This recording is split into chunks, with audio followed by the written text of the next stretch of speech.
بسم اللہ الرحمن الرحیم۔ السلام علیکم ناظرین، آج ہم آپ کو حضرت ابراہیم علیہ السلام اور ایک مجوسی کا واقعہ سنائیں گے، جس میں حضرت ابراہیم علیہ السلام نے اس مجوسی کو ایسا کون سا الفاظ بولا جس سے حضرت ابراہیم علیہ السلام سے اللہ پاک ناراض ہو گئے۔ ناظرین، حضرت ابراہیم علیہ السلام کی عادت مبارکہ تھی کہ رات کا کھانا کبھی اکیلے نہیں کھاتے تھے، کسی نہ کسی کو ضرور مدعو فرما کر کھانا نوش فرماتے تھے۔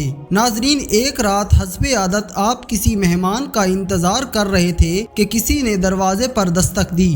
آپ نے دروازہ کھولا تو دیکھا وہاں ایک 80 سال کا بوڑھا آدمی کھڑا تھا۔ اس نے کہا کہ مجھے کچھ کھانے کو دو، مجھے بے حد بھوک لگی ہے۔ حضرت ابراہیم علیہ السلام نے خوش ہو کر فرمایا، مرحبا مرحبا۔ اس آدمی کے ہاتھ دھلوائے، اس کے سامنے کھانا رکھا اور کہا، بسم اللہ کیجئے۔ وہ بوڑھا بولا، میں بسم اللہ نہیں پڑھوں گا کیونکہ میں ماجوسی ہوں۔ حضرت ابراہیم علیہ السلام نے غصے میں آ کر کہا، کھڑے ہو جاؤ، میں ماجوسی کے ساتھ کھانا پسند نہیں کرتا۔ وہ بوڑھا چلا گیا۔ ادھر پلک جھپکتے ہی حضرت جبرائیل علیہ السلام آئے اور بولے، اللہ تعالیٰ نے فرمایا ہے کہ اے ابراہیم علیہ السلام، منکر تو وہ میرا ہے، میں نے تو 80 سال سے کبھی اس کا رزق نہیں روکا، 80 سال سے وہ میری نافرمانی کر رہا ہے، مجھے نہیں مانتا، مجھ پر ایمان نہیں لاتا، لیکن اس کے باوجود 80 سالوں میں نے ایک دن بھی اس کا بھوکا نہیں سلایا۔ حضرت ابراہیم علیہ السلام یہ سنتے ہی اس ماجوسی کے پیچھے دوڑے، تھوڑی دور گئے تو وہ مل گیا۔